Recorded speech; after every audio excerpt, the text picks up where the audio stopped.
আমাদের অব্যাহত বহুমাত্রিক যোগাযোগের কারণে আমরা বিপুল অর্থ ফেরত আনতে সক্ষম হয়েছি।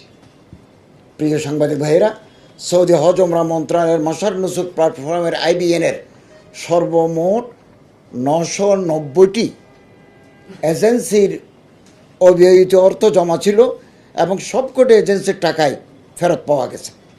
এটা আমাদের মন্ত্রণালয়ের অব্যাহত প্রচেষ্টার ফলে। এই অর্থের পরিমাণ 1,85,38,468 সৌদি রিয়াল ও 57 হালালা মানে পয়সা আর কি, যা বাংলাদেশি মুদ্রায় 37,94,00,000 টাকার সমান, এক কথায় 38 কোটি টাকা আমরা সৌদি ফান্ড থেকে এনে এখন আমাদের ফান্ডে জমা হয়েছে। এগুলো আমরা 990টি এজেন্সির মধ্যে বিতরণ করে দেব।